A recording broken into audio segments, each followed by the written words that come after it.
Hey, what it do with the business is? It is another week in the books with the OndeckTV podcast. I am Spike Lou. Man, holla at your boy Animal Brown, Animal_Brown if you're looking for me on social media.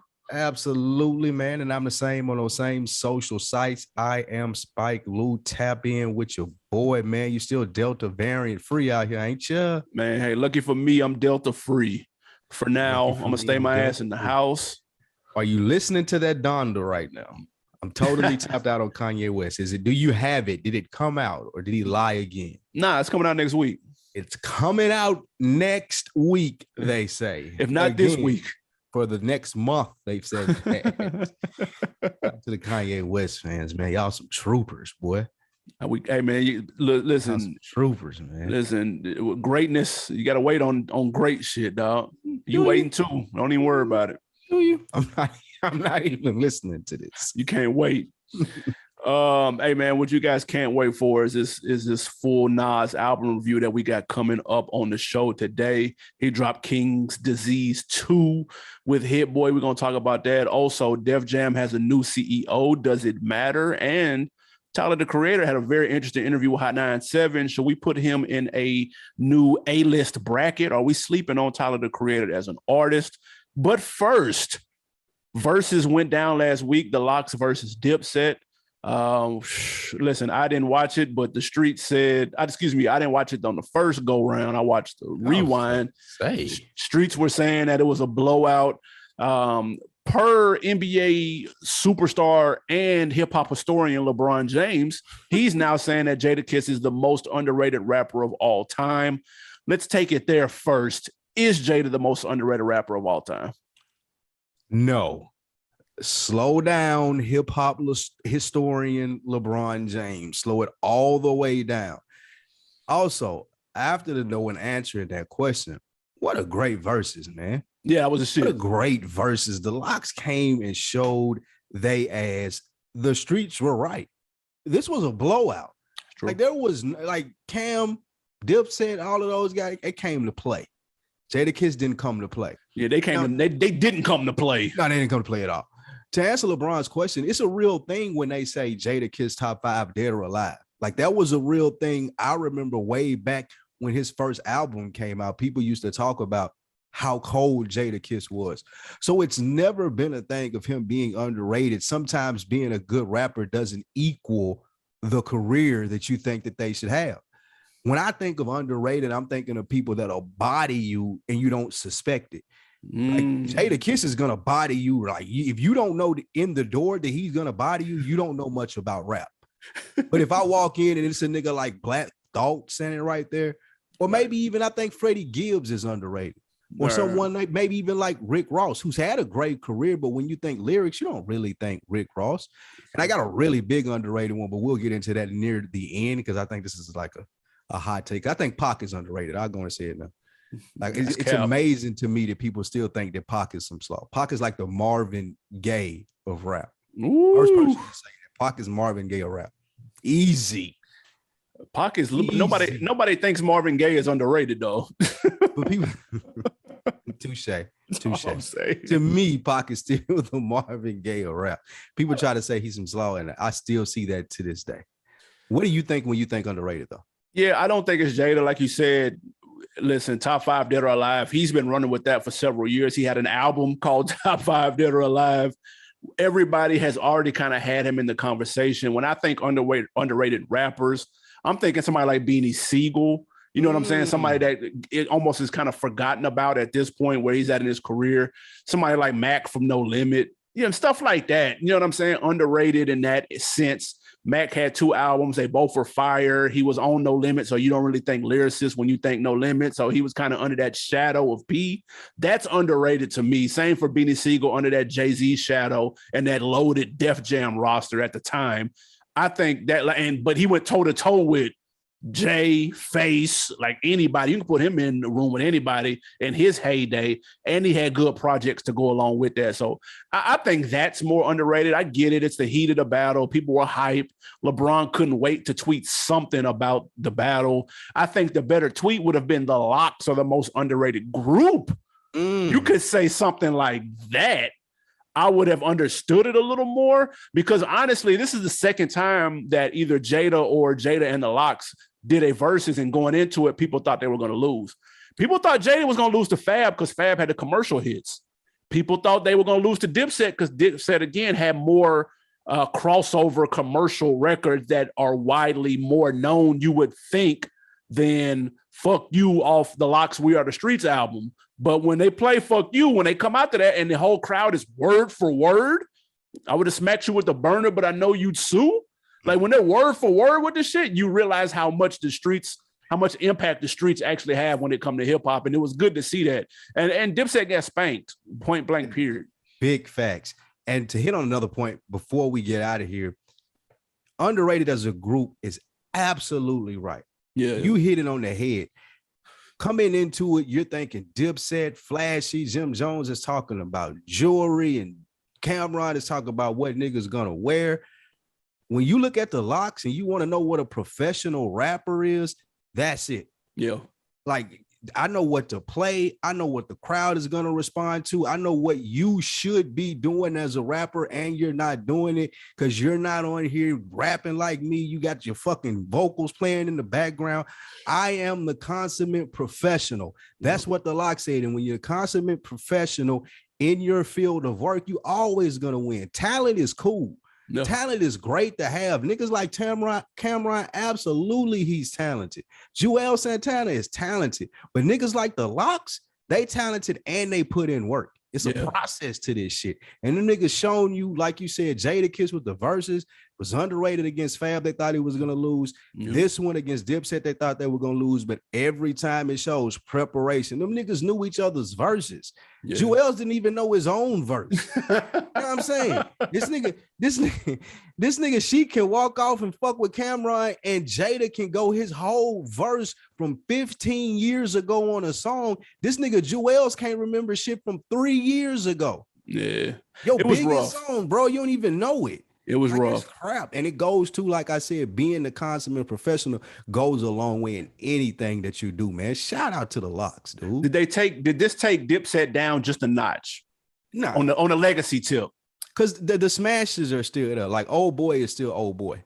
You know what I'm saying? Like Dipset Anthem is still Dipset Anthem. They just didn't come to play. Like, you just got embarrassed, and you just got to live with that.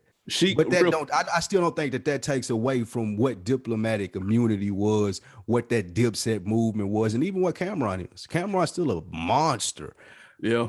Y'all niggas is just not the Lox. It's like Jadakiss said, y'all niggas is cool. Y'all just not us, though. Like, and that showed the world, like, it's cool. Like, what y'all niggas did, that's cool. We're going to clap for it. We're going to go on tour, but y'all niggas can't do this. Like, y'all niggas ain't even got this right here. Y'all don't even fuck with each other like this to have this, dude. And that's what they showed people, man. And that shit was cool to me. Sheik interview on Sway was really good. He said that they had a show. He said they knew it was a rap when Lox and Dipset had a show not too long ago in like South Carolina, North Carolina, somewhere. And he said they all had a separate DJ. Jim had a DJ, Cam had a DJ, Joel's had a DJ. He said when I seen that, he was like, oh, it's a rap. It's a rap. Because they got one DJ and they DJ was killing shit. Yeah. He was underrated MVP of the night. He was bodying that shit. When to drop it, all of that shit. And it's like you said with the different DJs, it's a rumor going around that Cameron was about to leave. Yep. Before it even started. I don't know what that's about, but it was like he was about to walk out the door, maybe because it took too long. But that was a good night for hip hop, though. I really enjoyed that. I really enjoyed how the Lox put on, man. That was a great versus. Probably may have been my favorite one. And that's I was just about to say that. I know we're gonna get to this Gucci, but a lot of people wrote verses off when they signed the deal. Oh man, it's too shiny. It's ads in the video. It's HD now. I miss it when it was more intimate. It was more. Listen, this it, buddy. Listen, this is the play. This shit is in 4K on the TV. I'm watching this shit through the fucking house speakers. Nigga, this shit sounded amazing, looked amazing. Had the crowd was shaking it. Big dog celebrities in the crowd. Like, no, dude, this is what it was supposed to be. And Swiss and Tim know what the fuck they doing. People gotta trust the process. Good point there, because this is what we've always said too. We want people in the verses that are gonna entertain us. Yep. Like Dipset came to play songs. The Lox came to like, I'm here to show you niggas what I do. This is a versus battle. Yep. Like they came with the type of energy that you got to have. Now imagine a nigga like T.I. to start doing that. Imagine a 50 Cent with this. Like this shit would be crazy if niggas took it as serious as the Lox taking, and you see what it does for your career. Jadakiss streams were up, so the niggas on that, oh, I'm too big to be a versus tip. Now that's dead. Yeah, nah, that's a wrap. Like this could be the premier event of hip hop. Swiss, Tim, great job. Hats off, applause. Kudos. Moving on, your man's Young Gucci, Roderick Davis is out here spreading love. He's signing new artists to his 1017, I think it was New Brick Squad, a new 1017. Yeah. But he signed a new artist, Big Fizzle. Special thing about Big Fizzle from Arkansas, man, he's still in high school. He's a quarterback for his high school football team. Great signing him by Gucci, man. My question to you, Animal Brown, if you had a son in high school, would you let him sign to 1017? This should be great. Yeah, listen, that's a very good question. Shout out to Blytheville, Arkansas, which is where he's from. That's crazy. Arkansas is about to become the new hotbed. Shout out to Bankroll Freddie. But I will say this, if my son raps and he makes music that would attract a Gucci man, then I have to be cool with him signing with a Gucci man to 1017, because that's the subject matter that he's on there. You know, it's street shit, it's trap shit, street shit. Actually sounds halfway decent though. Like I wasn't mad at it at all. I checked him out and the other kid that he signed along with him. I think it's his partner. I forgot his name, Cootie or some shit. But they actually signed halfway. Like I wasn't mad at it. Like I was like, oh, okay, I get this. This is on brand for 1017.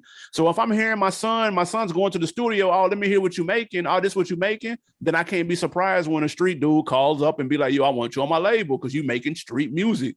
So I have to let it go if that's the case. And plus, I mean, Gucci know what he's doing in that boardroom, man. He's got an eye for talent. He can take your career to the next level. I'm not mad at that. I'm here for that. What about you? A good question, man. The name of the song is Bandit. That's his biggest song. Really cool, Big Fizzle. I like that song. I do see the talent there. Yes, there are different situations where you can answer no to this question if you're set off well. If you got Big Fizzle college tuition paid for and you didn't expect this to happen, you thought he was going to go get a scholarship in football, and all of a sudden Gucci man is at your front door wanting to sign your son, then hell no. I'm not doing it. If I'm set up the way that I need to be set up, I don't really want my son to be a rapper. If this is something that he was just doing in the background and was doing football in school and he's a nice kid. That being said, me checking in the Big Fizzle, that ain't the case. Like you said, he making street music. He's from the streets. It looked like he got a real background. He talking about some real stuff. So if Gucci come to knock to the door and they changing my situation, let's go. Where do I need to sign, when, and where? Now, I would have some concern. Him being young, popular, quarterback of the football team, you're going to be exposed to a lot. I would have to have a conversation as a parent with Gucci man, wondering how you going to take care of my child, though. That's a fact. I can't have him in the studio with niggas just on the drink, and I don't really care about smoking, but niggas ain't finna just be sipping syrup, pouring my son up cups. Like, I'm going to have to be there at first to set some ground rules. I 100%, like, I'm going on tour as the manager until niggas know, like, you don't even need to offer him the drink, bro. Like, his dad gonna come shoot everybody in here, man. Like, it's just gonna be some fucked up shit. Niggas gonna get murdered, then his dad going to jail. So don't even offer him no drink. But like, just it would just have to be some ground rules set. And at this stage in Gucci man's career, you're right, man. Like, he's great in the boardroom. I wouldn't rob my son of this opportunity with someone who put the Migos, Young Dolph, all of these premier acts out right now. I would give my son the opportunity if it's something he loves, and it looked like this kid loves this. Yeah, this reminds me of when Wayne, when his mom was close to him when he signed with Cash Money 9, 10, 11, 12. Like, yo, you still can't cut. Wayne couldn't cuss. He couldn't go certain places with them. So you've definitely, and then it was 12, which is nuts when you think about it. When he first met him, they were 9. That's crazy. Like, yeah, that's nuts. Think about your 9-year-old going to hang with rappers all day. Yeah, that's especially Bird, man. That's a lot right there, bro. I will say this, though. If you come from nothing, then that's a chance you got to take. Yeah, that's true. You got to roll the dice. And listen, things can go left. We see he's got 2 artists right now that are behind bars. Fujiano behind bars, and so is Pooh Shiesty. So, yeah, you know, you want to handle with care. He needs a handler and it would be me for the first X amount of months, and then eventually somebody else would be it. Me with that big strap showing. Who was old dude in the studio with the gray in his beard? That's Big Fizzle Daddy. He cool. He cool. Shit. Now, I will say this helps being clone Gucci and not not regular 1017. It's new 1017. I'll deal with that. The regular 1017 Brick Squad Gucci, I don't know about that. If it's Gucci throwing bitches out the car, I don't know, man. Yeah, I don't know about that. We gotta have a further conversation about where my son's going. But just stick to football if that's the case. Facts. Next up, man, Tyler the Creator, man, fresh off of being crowned having album of the year by Pusha T. He did an interview on Hot 97, about an hour and a half. Really, really good interview if no one's checked it out. He spoke about not getting respect as much as some of the other A-list artists in the game. My question is simple. Do we need to put more respect on Tyler the Creator's name? Is he now considered an A-list rapper? My answer is simple. No. Tyler is a great artist, man. But in that interview, he went on to say why he's not an A-list. Well, he stated something that showed me why he's not an A-list rapper. Khaled made that rant, and he said, I went on about my day. I didn't care. I went to go rap in Europe, and I had a show. It's not what A-list rappers do, bro. If you come at me, I'm bodying you. I'm showing you how this rap shit works, just like Jadakiss did with Cameron. Oh, Khaled, your fat ass got something to say. Let's go to the studio. I'm making you look stupid because I'm that cold. Don't ever mention my name again. You got to have that killer instinct, man, if you're going to be on the A-list. Let me tell you some other niggas that didn't care. Ja Rule didn't care. Look where he is now. True. Jay-Z didn't care when Ether came out, and then you had that lackluster response that his mom was calling about. Then when he cares, you got Blueprint too. You can't be a nigga to say, I want to be this, then try to do it your own way. There is groundwork for how to be an A-list rapper, and he can't avoid confrontation when niggas come at him and say, I'm on my flower boy shit. I don't care. That's cool. You can be a great artist, but when we talking about rap and talking about shit like what Jadakiss did in the Garden, you got to have that killer instinct, bro, and Tyler just doesn't have it. And I say that from him letting Khaled get it. Like, there's no way if I got bars, a nigga like Khaled would ever say my name, bro. Like, don't ever mention me in no discontentful type of way, my nigga. Everything you say about me better be positive coming out of your mouth. I'm gonna roast your fat ass. And I ain't gonna do it in no disrespectful way, dude. I'm gonna do it like Tyler does it funny, but you gonna know not to speak my name again. That's what makes you A-list, dude. When people are like Drake, like niggas ain't finna just mention Drake's name. Like, you're not mentioning Kendrick Lamar's name. If you say J. Cole's name, you're going to be ready for smoke. But Khaled went and said, ain't nobody listening to this nigga in the barber shop, and didn't get no smoke back. You got to have a smoke if you A-list, bro. He popped his shit in the interview, though. He popped his shit a little bit. Rapping. He got turned up. Meek Mill talks, nigga. Niggas, rappers rap. Meek Mill and other niggas that get bodied in diss songs tweet and talk in interviews, nigga. Rap, nigga. I'll say this, man. He's not an A-lister, mostly because he's been rapping since 2011. You know what I'm saying? That's when his debut album came out, when he was, of course, part of Odd Future. He's hit his stride lately, 8, 9, 10 years into the game with Flower Boy Igor, and then this latest Call Me If You Get Lost. So I feel like he's in his prime. I don't know if I would call him an A-list rapper, though, because if you look at Igor, the album that won Grammy for Best Rap Album of the Year. Nominated. No, it won. Damn, he won? He won in 2019 for it. And when he accepted the award, he was like, he did win. He kind of had like a speech like, man, I appreciate this, but it's bittersweet because y'all putting me in the box of rap, and you heard the album, and it's clearly like more elements to it than just rap. As a matter of fact, he really didn't rap that much on that album, dude. So people don't really count that. They're like, bro, are you a rapper or not? Like, niggas that's what I'm saying. Awards for rap, and like quit muddying the waters and then get mad when people don't know where to place you. Like, I feel like that's on him more so than anyone else. If niggas giving you a Grammy for winning rap album of the year, and then you're going on the radio saying, well, niggas don't give me the respect as an A-list rapper. You just won a Grammy for rap album of the year, bro. Like, what do you want? I guess it's different. I guess he wants to be mentioned when somebody mentions the Cole, the Kendricks, the Drake. He wants Tyler the Creator mentioned right next to it. Khaled was easy work. That was easy work. You want to be body? You want to be mentioned with them niggas? Khaled, he offered himself up as a sacrifice, dude, and you let the nigga walk away. Man, Ain't nobody put Cali in no rap song, man. That's the point. That's what's great about it. Ain't nobody doing that but a nigga like Tyler. That would be fantastic. Ain't he funny? Like that shit would have been great, nigga. A DJ Khaled diss song? Come on, man. That would have been fantastic, nigga. I ain't talking about hit him up or nothing like that. Just some this nigga. This nigga want to be okay. I got something for you. That's 4 minutes of straight flames, nigga. That would have been interesting. That would have been really good. He got to add some more. He just got to add some more to the arsenal, man, of just straight hip hop albums, though. Like this last one was fire. Now you gonna have to do that again. The melodic shit, the shit with the chords and the melodies is cool. That's cute.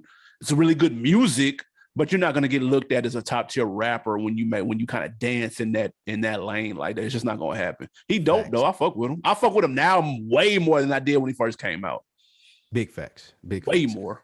It's funny as hell. Before we move on, Nori was asking because Vince Staples and Tyler got this kind of weird back and forth that they be doing. It's like, weird. You cool? He was like, yeah, Earl cool. He was like, the other nigga, weird ass nigga. Ain't no way I hang with him the whole day.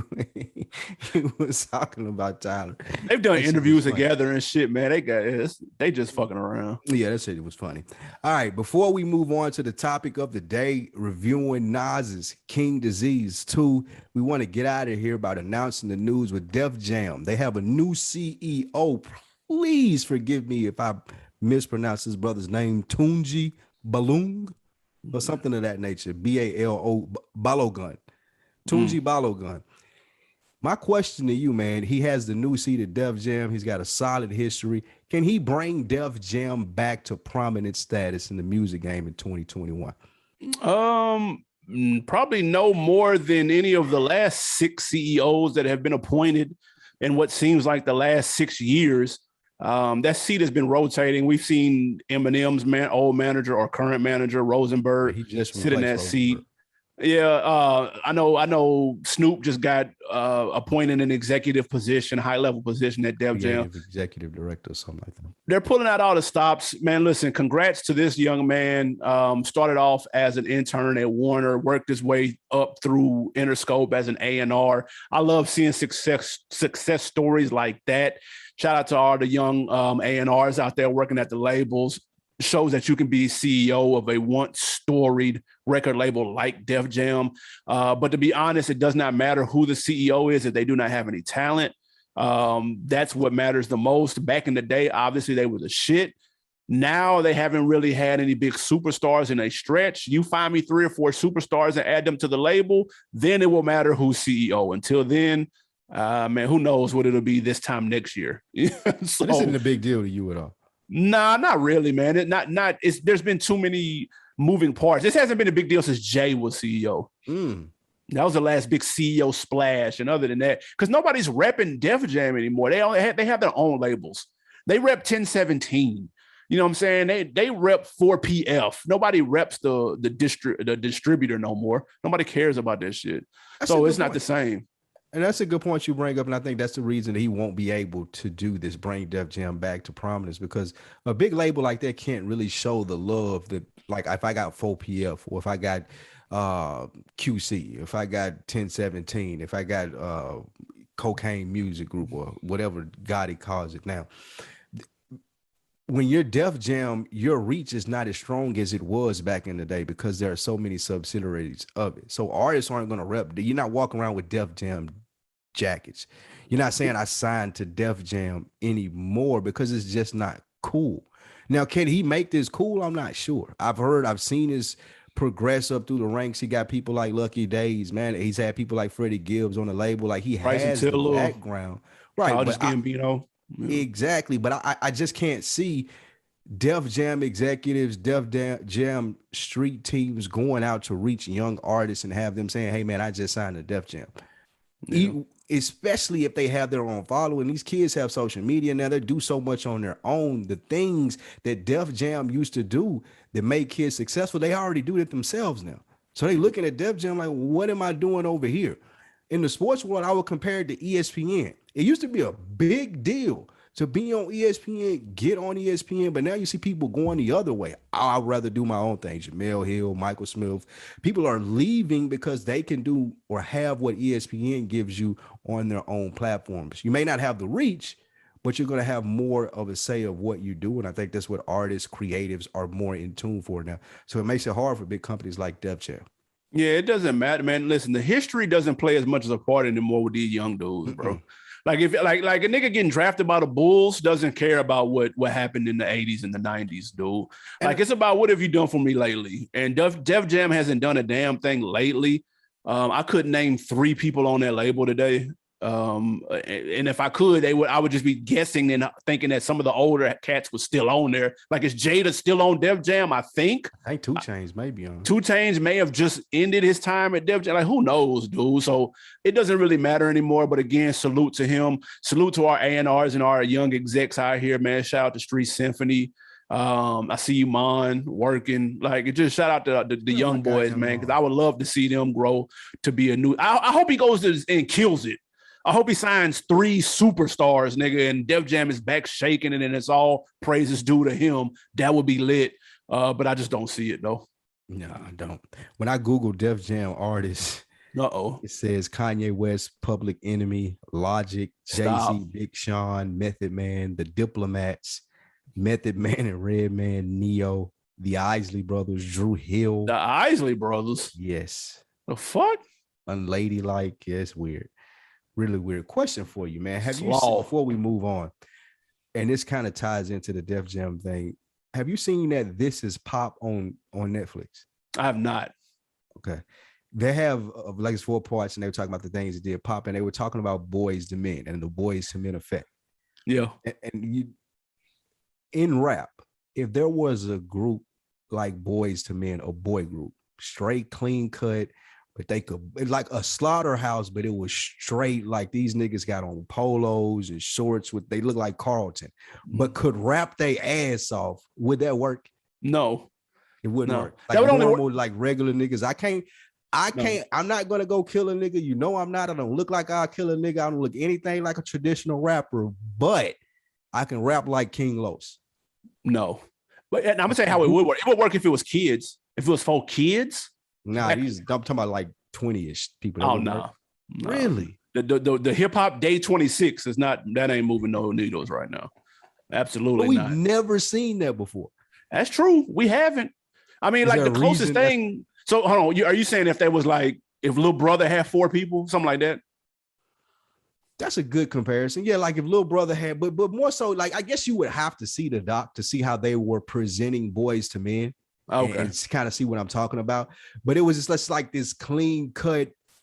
You use so 4 Chance the Rappers. They were comparing them to like Jodeci, H-Town, and saying that's what the norm was for this group. And then you got this group over here who's so much better and so much successful. I was just wondering, could that be duplicated in hip hop where you got like a Hot Boys, but it's on the complete other end of the spectrum. These niggas doing interviews talking about I went to college and I was a quarterback and I was a student body, see whatever, but they could rap. They weren't Chance though. They weren't Chance the rappers, nigga. They was like Lil Wayne. People like Chance though, for some reason. A lot of people don't. A lot of people don't like Chance. Hey, but you know what though? With a hot record, anybody can do anything. Honestly, that's a fact. We need a hip hop boy group, man. I think whoever figures that formula out in 2021 is going to be massively successful. They'd have to be talking to the ladies. I don't even think so. Like Pretty Ricky. Not in 2021. Not in 2021. And one nigga would have to sing. One nigga would have to sing. One of them have to sing. That's got to be able to sing. Easy. But the hip hop boy group in 2021, I think 1,000,000% would work. Cooler TikTok videos and shit. Niggas would body it. Not dressed like Carlton. Yeah, the Carltons. That would be their name. That would be funny. Oh my God. The Carltons. Have a little dance, do the Carlton. Dude, that would be funny. You at least getting a viral moment out of it. Yeah, you can do that. You go viral off for sure. Oh man, that's funny as fuck. Back to this Nas album, your man Nasir Jones back with another one. We talked about it. He rarely drops back to back. He did this time with a repeat, The King's Disease 1. He's got King's Disease too, man, and produced almost entirely by Hit Boy. I know a couple of other people touched it or whatnot, and this is his 14th studio album. I've been listening to it all weekend. I'm sure you've been listening to it. What were your thoughts initially when you press play? When we talked about this last week in the preview and talked about King's Disease, I told you what would determine it, and that's that Death Row song. So I went to that Death Row song and I was ready for some hard drums and shit to hit. And it was some whack ass story now told me that I didn't like. So I was let down. I won't lie. And I started over from the beginning, and the intro is good. Yep. Go through the album. It's exactly what I expected when we were talking about the preview for this. It's not Illmatic. It's not Nas at his absolute best, which I don't expect him to give that type of focus at 40 years old to a rap album. You can tell he's mildly interested in doing it, and the songs are good. He got a producer that's very passionate in Hit Boy, and that comes out, and I think that brings out the best of Nas at this stage of his career. People like me, you that have grown up in hip hop and grown up with Nas, there's a certain echelon that we think of when we hear Nas. There's a certain expectation that you have. I don't think that he met that personally from a lyrical standpoint, but again, I understand everything that he has going on outside of this album. He's not the 19-year-old that's focused on, that's got to make the best lyrics and it got to be this. I know he's not in that stage anymore. So for me to expect that isn't fair, but that's the career that Nas has built. Like, he's that person. When I was talking earlier about consummate professionals, Nas is a rapper's rapper. And on this album, again, it sounds great. There's some good moments in there, but I can also tell that this wasn't his main focus. Yeah, first initial thoughts, man. And I was looking forward to this project. I know we touched on it briefly last week. I was looking forward to this. I liked the last one a lot, had it in my top 10, high on my top 10. And I've been waiting on whatever Hit Boy was going to put his keys, his Midas touch on next. So if it's another Nas album, cool, bring it on. I liked it the first time. I didn't love it. You know what I'm saying? But I did like it, though. The Death Row song, I didn't like the beat at first. But then when you hear him telling the story, he was kind of ripping that shit, though. So once I got past the beat and I heard Hit Boy talking, he was like, yo, I was trying to make it to where like something Pac would have done, or Johnny J, I believe that was his name, that produced for Pac or whatnot. He wanted to kind of pay homage to that sound. So he took it to the West Coast with it. And it was okay. Nas saved it because he was ripping that shit. And so that, like many others, I was like, oh, okay, this is cool. It's good. It's good. You know what I'm saying? Nothing, I didn't really cry. Nothing brought me to tears. You know what I'm saying? There was a couple of lines on there that made me want to cop the hoodie, though. I will say that. Like, he was rhyming on there. But I wouldn't say he's not like hungry. You know what I'm saying? I just see growth, and that he doesn't even have to do this anymore. I think he alluded to it. He said went from like tech on the dresser to rich off tech in the Tesla. You know what I'm saying? Like, he talking like big dog talk like that, which I fuck with personally. That's the line that got the hoodie copped, actually. So when you talking shit like that, growth and sprinkling in like investment gems and stuff, like grown man contemporary hip-hop boss talk, I fuck with that. Because Nas, we talked about underrated earlier. Nas is an underrated businessman. We know what he's doing in the booth, but outside the booth, he's cooking up a bag too. So it's cool to hear him pop his shit. He's talking his shit on here. I don't know if I'll revisit a bunch, but I wasn't mad at it first listen, though. First listen, I was cool. You think Nas is an underrated businessman? I think so, man. I don't know if a lot of people know all the shit that he into. He into a lot of shit, man. We may know it because we follow it and we report on it. So if they know it's because of us, you're welcome. But just a casual person, like, I don't know if they know Nas and Ring and all this type of shit too. That's fair. I thought that was widely known, but again, it's Nas, so everything he do is kind of under the radar. When last time he done an interview? Like, you don't hear Nas talk like it. That's true. But yeah, for me, again, it's not bad because Nas is Nas and he's going to put out good music. But I disagree with you about the hunger part. You can tell, and again, it may not be fair as a fan to critique him and say, well, you don't sound like you sound on your first album, right? Well, yeah, that's not realistic. Yeah, that's not realistic. I get it. But I also can tell that there's more. He left something on the table. Like I ain't asking you to go put up 50, but I know you could have gave me 30 and you gave me 20. That's all I'm saying. And my example for that is just the structure of the album, putting it together. You put this out at King's Disease as a follow-up to King's Disease 2, which won a Grammy. There are a couple of places here where you could have hit home runs with features, and this album would have been way more impactful at this stage in Nas's career. And the first song that I would say that on, man, if he had to put Future on that 40 side, all summer long, which Nas has never had probably since that Lauryn Hill track, Be Against the World, boy, you got a jam right there. Just let Future get on there and do whatever Future type stuff he do. But if you had put him on that 40 side, oh my God, that would have been nuts. But wait, that's not it. To my point of just like culture and impact and being tuned in, I think he just put out a CD saying, hey, I'm Nas, and that's what he does. But again, that Future feature would have went a long way. Also on Store Run, my favorite song on the album. But if we're talking about culture, putting an album out and being impactful, getting the streams now, well, why Griselda not on that? Why Benny and Conway, like Nas, Benny and Conway? Yeah, and maybe even West Side on there. No, you can stop at Benny and Conway. We putting West Side on there? No, we no need. No need. Last one. And I feel like this is also just like, boom, you just making an impact with a culture because you usually don't see this. Man, if you put Currency on Composure and not that Hit Boy Wanna Be Currency, his verse wasn't that bad though. It wasn't. But it just sounded like knockoff Currency. Okay. Give me the real Currency, you Nas, bruh. I just feel like those three would have been home. And I know it's asking a lot. I'm daydreaming and playing armchair quarterback as a fan. But Nas should be able to pick up the phone like, I need Future on this. Or somebody around him should be able to hear this and be able to say, this is what's going to impact the culture more. This is what's going to take this album from here to here. And Nas just stays in his career, and you always want that. So those are three things that miss. Love those songs, though. They still sounded good. But the first thing that I heard, especially with that 40, I said, boy, Future had to been on this.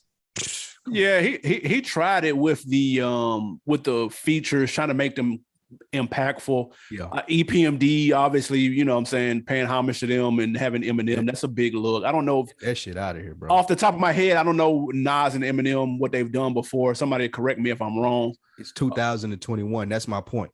I ain't read like Nas don't need an Eminem verse, bro. Like it ain't. No one cares. It moves the needle. It still moves. No, it doesn't. That's for old. Look at his YouTube videos, dude. Look at the YouTube views on the song with Eminem. It's hands down the most out of all of them. YouTube videos, and we talking about the streets, dude. Like the real deal, what dictates hip hop. Like nigga, you know who's sitting at home watching YouTube. If Nas won, like that YouTube video is getting played by people inside. I'm talking about outside since it's back open for the summer, dude.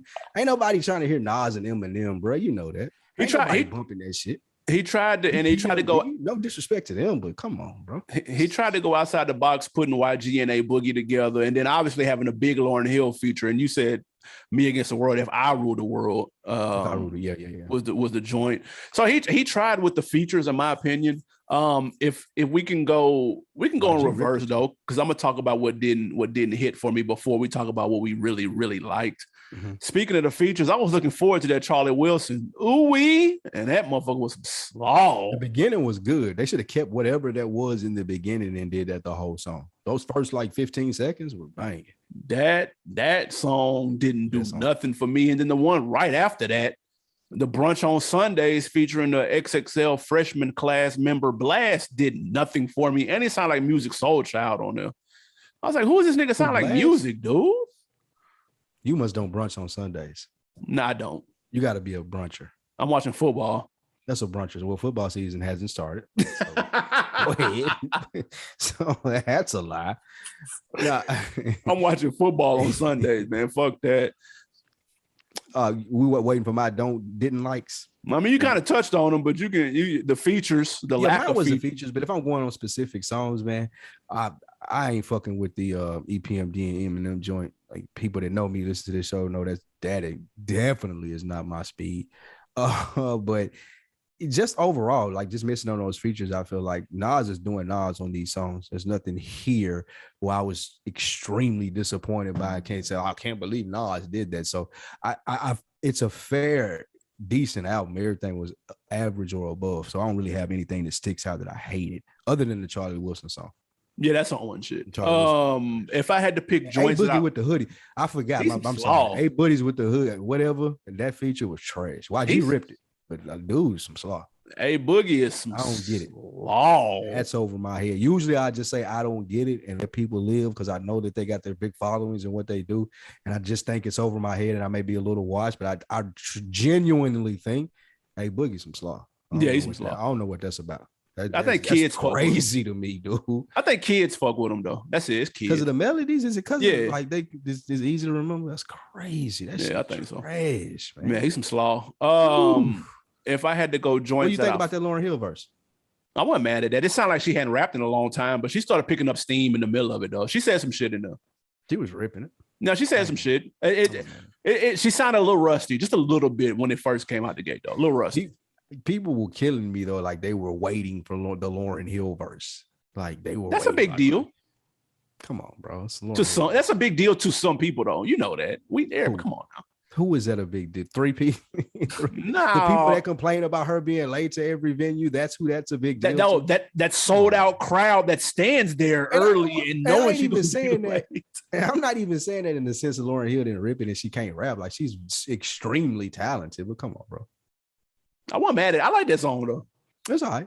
I wasn't mad at that. Ones that I really, really liked though was absolutely Store Run. That song was crazy. Love it. I like 40 Side too, even though I was a little scared with the Migo flow at the beginning. I was like, oh, what is Nas? What are you doing? What are you doing? But it worked. It worked. He was ripping it, and he only did that on one song. He didn't give me a whole album of that, which I would have been definitely afraid of. And then I like My Bible too. I thought he was ripping that as well. So those are probably 3 of my favorite joints on here, man. Which ones stuck out to you? I love Nas popping his shit on Store Run. But man, that's that shit. Run that back it's numerous times. Yeah. Do you know what it made me think of though? Do you think this is a response? Do you remember when Dipset was going at Nas? Yeah. Was you into that? Yeah. Do you know that Jim Jones said, I'll send you to the store, little nigga, and knock your kufi off? Yeah, I remember that. You remember that? That's true. I own the store, nigga. Did you hear at the end of this when Nas was like, nigga, you ain't sending me to the store, I own this? Do you think that he waited this long to respond to that? He couldn't. That was the first thing that I was like, damn, this nigga talking to Jim Jones, ain't he? He couldn't have. Definitely said, I will send you to the store, you a little nigga. That's funny.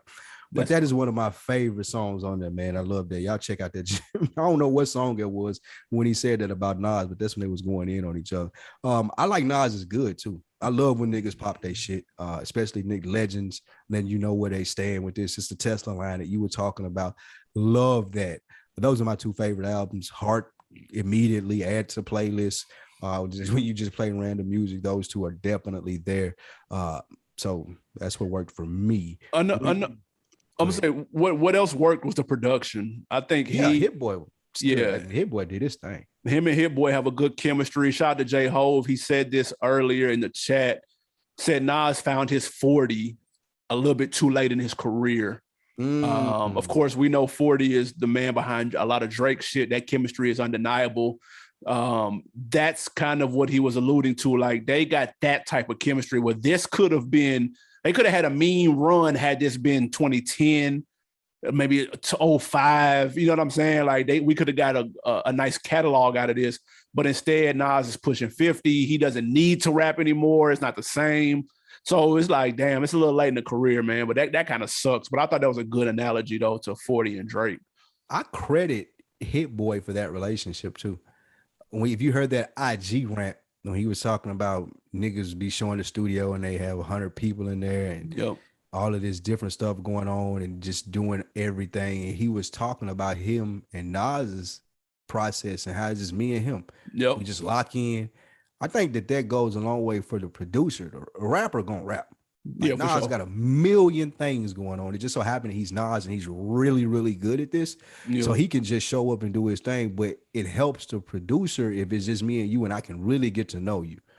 Like it ain't niggas running the blunts and motherfuckers drunk in the background, bitches over there twerk. Like it's just me and you, and I can really figure out what you want for this album. That goes a long way to like what you saying with the 40 thing with Drake, because that's probably how Drake recorded. I know it ain't a room full of motherfuckers other than when they writing it down, but when they record it, let's not be disrespectful.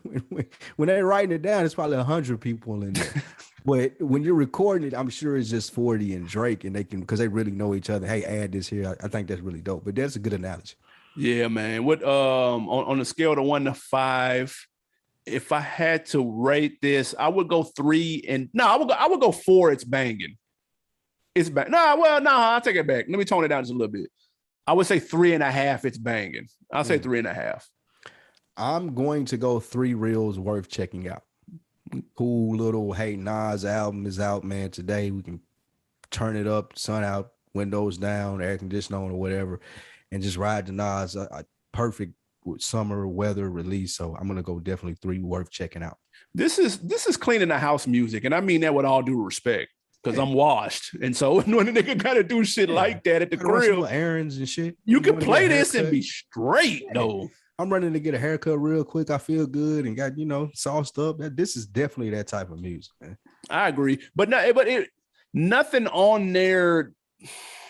Because you saying the other one was better than this? Yeah. Well, I feel like the other one, he just cared more. Like there's a little bit more. He had something to prove. Yeah, there's a little bit more effort there. Because it was closer to 444. Jay, whether they want to admit it or not, there's still a silent competition. I can't believe a Jay-Z track or something didn't come out when his Nas album came out.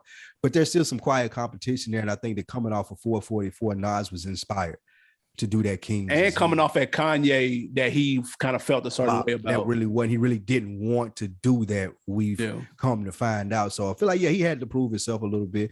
And then this is just being in the groove. I may as well do it. Like I seen the success of the last one. I may as well put the King Disease out, especially if I can give you 4 or 5 like bangers like he did. So I ain't mad at it. I respect it a lot more than I did last week in anticipation for it. That's fair. Will it make your top 10? Is it likely to make the top 10? I doubt it. Not this year. Because you still I think it's gonna be a cold winter. Like you got some shit coming, I believe. Like you got Drake coming, Kanye coming. I think you still got who? I think you still got somebody from TDE coming. I think that there's a Schoolboy, J-Rock, Kendrick Lamar, hopefully somewhere down the road that's going to be in their top 10. We're sleeping on that Sci-Hi. If that the greatest album of all time that he said he got cooking, if that drops, because I was into that No Dope on Sundays the other day, and it's special. I'll reserve a spot if Sci-Hi come out. Absolutely, you're right. Like that's a spot reserved, because that No Dope on Sundays was banging. I listened to that the other day too. And guys, y'all let us know what y'all think, man. Nas King's Disease 2, does it live up to the first one? Is it washing the first one? Do you need another Nas album? Are you here for it? Let us know in the Rap Chat group on Facebook and in the comments on IG at OndeckTV Show. And when you go to the YouTube, let us know how many reels you rated, man. When you see these review shows, we go on a scale of 1 to 5, similar to The Source back in the days, if you remember. How many reels is that Nas King's Disease 2 album? Absolutely, man. We got some wins and some losses. First W, another W for the Lox after having a big dog versus win. They got the key to the city to Yonkers, where they're originally from, man. Very dope look for the Lox, putting Yonkers on the map. Absolutely, man. Shout out to the PR team of the Lox, man. They've been living the luxurious life post versus, man. They really took advantage of what a versus stage could do to you, man. I just really enjoyed them guys being professionals, like professional rappers. They're showing you how you supposed to play the game. Oh, I'm coming off a big event, up promo, check here, up check there. Light work, my nigga. Yeah. I love it. Speaking of light work, nobody wanted any smoke with Sheik the whole time. We said that on here. You remember when we went to that live show, bro? I still I'm still shocked at how big dude is. Like it's when you got a nigga like that in your threesome, pause. Whoa. When you got a nigga like that as part of the crew, man, you gonna pop off. Yeah, you can, because he the equalizer. Because he gonna take 3 guys and completely manhandle, dog walk, obliterate, whatever verbiage you want to use right there, nigga. You better have a gun if you come in to fight with Sheik, bro. Because you gonna lose. That's a lose. That's an L. That's a fact. Like he was fucking with Cameron. I promise Cameron probably would have fought any other nigga had there not been. Like that nigga was pulling Cameron's shoe off. Cam don't play like that, nigga. Big nigga 6'9", 380 though. You gotta quit playing, bro. Come on. You gotta be like it. Man, dog. Speaking of other L's, man, Rollo Rodriguez. Now, y'all saw the Lil Baby tour was announced featuring Lil Durk, Coy Leroy, and Rollo Rodriguez. Well, unfortunately, it doesn't look like he'll be making it. He's turning himself in this week, right before the tour starts, stemming from a charge that he got in November 2019, man. So the tour is called Back Outside, and it sucks because he'll be going inside. Damn, young Rollo, man. Big opportunity to them for him to be able to expand and work on his craft. People have been fucking with Rollo too, man. So hopefully the best thing comes out of that for him. Yeah, that's ugly. Interesting about that tour, no Atlanta or Chicago date, even though it's Lil Baby and Durk. Thought that was strange. Really? Yeah.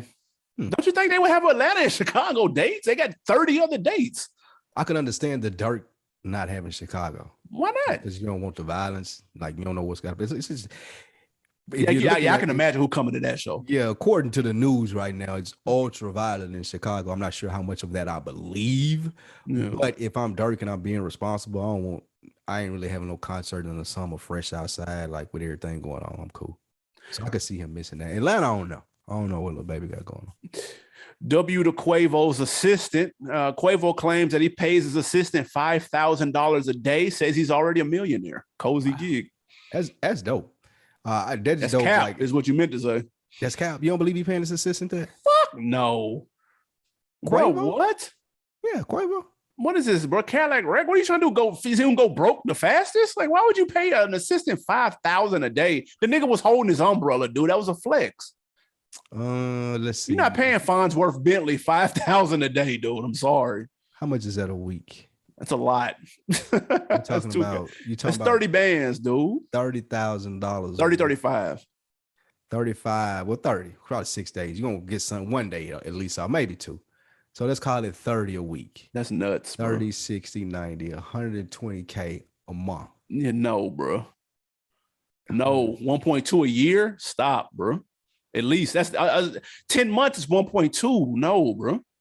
So I mean, that ain't, it's Quavo though, bro. Bro, if I'm Quavo, I'm not spending $1 million for a nigga to hold my fucking umbrella, dude. Don't even rain like that in Atlanta, dude. Of course he do more than that. He like roll up, like all of the good stuff, all the stuff that Quavo don't want to do. Now $1 million is a lot of money.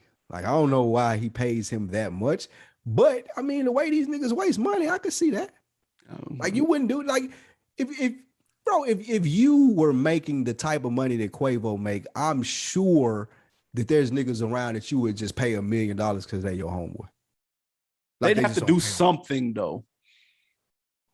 I mean, like, and holding my umbrella is be your homeboy. That's what they could. They're being your friend. You trying, nigga? That like MC Hammer, nigga? No, that's what happened to MC Hammer, dude. Haven't we learned? You're not doing it for 30 people though. Nigga ain't got a team. Have 15 umbrellas right there, nigga.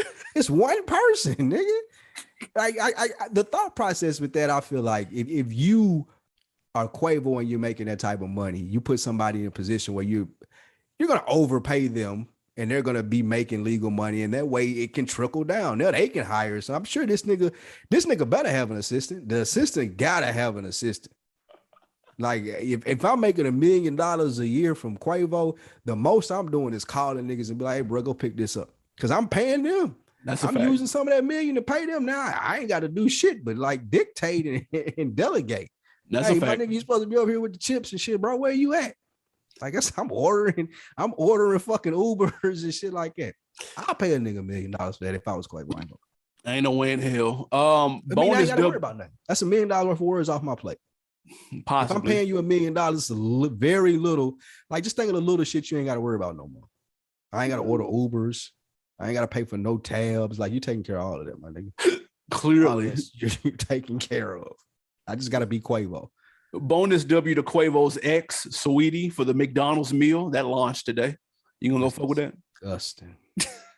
Sweet. Have you seen how her shit look though? Yeah. Have you ever seen her eating on Instagram though?